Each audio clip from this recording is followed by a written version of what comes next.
For the last 10 years or so, for my student lyres, I've mostly used this kind of tailgut material and these metal fasteners. These are used in wire shelving, and the benefit they have is that if you melt the end of the gut string, the tailgut, they don't go through, and they're pretty strong in most humidities and changes, especially if this is a nylon. This is a nylon example.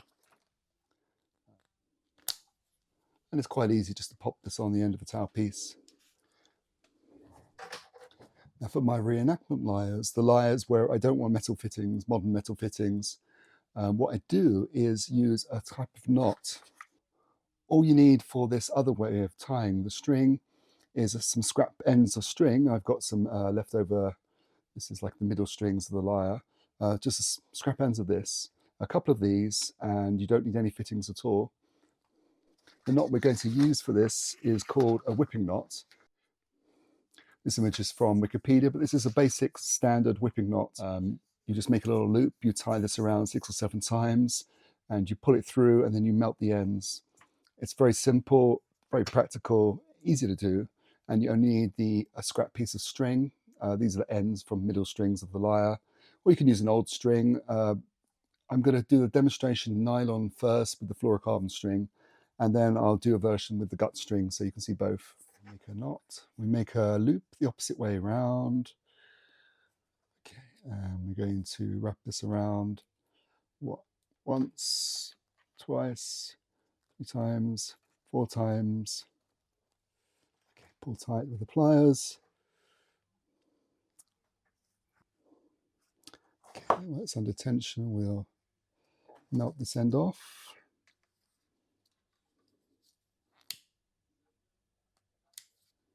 Okay, and same with this end.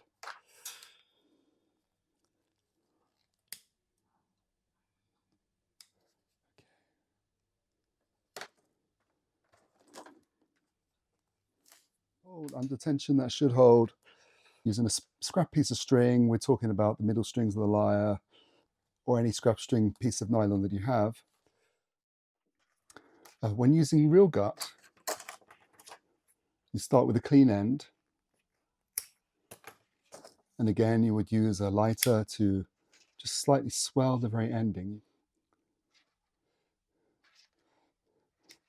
So you've got a little mushrooming at the end, and that's enough to secure. And then you do exactly the same. You're going to turn this into make a little loop at the end. So normally you would do this knowing exactly how long your gut is. You can do a test one in rope or string if you want, or a piece of nylon first to work out the sizing of the gut before cutting it to length. I'm not going to cut this one to length. I'm just going to do a demo piece. So you start with a bent, mushroomed end, bend it into a little loop. You take a spare piece of gut. I've got an old gut string that snapped here. Again, you make a loop, and if you place the loop, the opposite end of the loop on the gut, you're going to go around again. This is actually a lot easier than nylon because it sticks nicely. Again, I'm going for 6 or maybe 7 times round. That's about the right amount.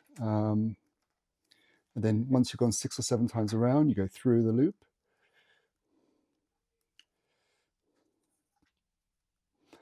In some ways, it's more satisfying using the gut. Now, this won't last in all weathers. You can use super glue or apply some sealant over the gut to make it last a little bit longer. I think that's why some of these are oiled. And okay, now you're going to pull this tight. So that you can probably do this neater than I've done it here. I'm trying to do it through the camera, so it's a bit tricky. Yeah, so with these pulled tight, you can now cut these off, melt the ends. I wouldn't apply any super glue until it's actually up on the lyre and in tension. Then if you wish to apply a little dab of super glue here, it stops any slipping further. But this will just pop on the lyre with a nice click.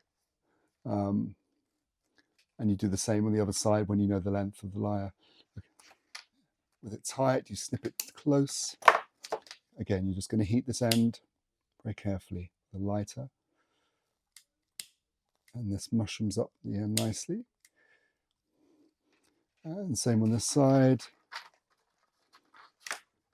Trim, leave a couple of millimeters.